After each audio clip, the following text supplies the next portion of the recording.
Yes. Now, Alan McFarlane often talks about this difference that he sees of difference between sort of industrious and an industrial revolution, and he refers to the different patterns of agriculture in East and West. What just give us your views on the significance of that. You know, rice agriculture, which kind of gives rise to what he believes is this industrious revolution rather than the industrial revolution that we see in Europe. You have to be a little bit more specific, David, because I'm not totally sure that I know what you're talking about. Well, maybe we should... Because you're confounding two issues. One of them is sort of the notion of the industrious revolution, which is, I'm not sure what he has in mind when he talks about it, because it's sort of a standard concept that's applied in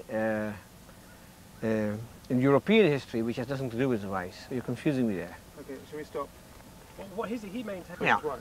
Sure. But no, Well, sorry, I didn't make that clear. Yeah, okay. Okay. Now, there's certain Right, start again. technical processes. Start again, sorry. It's useful to keep in mind that there are certain technical processes that lend themselves more readily to mechanization and to the application of non-human power than others. Good example is the growing of rice, okay, most of which has to be done by hand. It's very difficult to bring in machinery the way the Europeans were bringing in early machine, which is, big mechanical plows, which is essentially a machine that plows the ground, and later, of course, reapers and threshers and so on and so forth.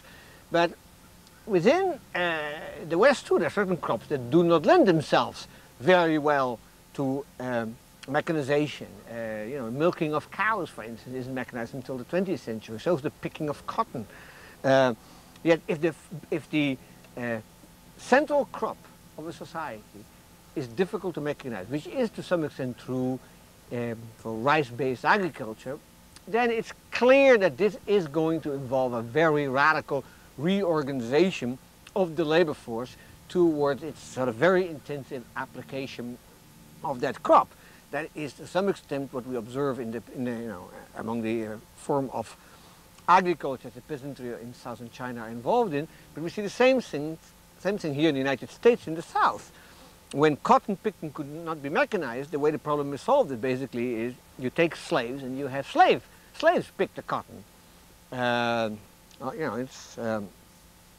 It's one solution to what is essentially a technical problem. Also, you might think it's a very callous solution, but that is the way things often depend on technological parameter. Had some genius invented a machine that could pick and in the process also plant and weed cotton, say in 1800, American slavery would have disappeared long before the Civil War, and Lincoln would never have had to emancipate the slaves.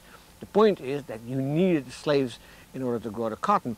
Same is true, I think, in lots of farm systems in which the main crop could not be readily mechanized. There's talk about the Irish and their growing of potatoes, for instance, which is very difficult to mechanize, all done by hand, and so on. So in that regard, I think the technological parameters of each crop determine the way a society is organized, because we have to keep in mind that before the Industrial Revolution, this is about what 2/3 of humanity were doing. They were working on farms, trying to tease out some kind of an existence out of the soil.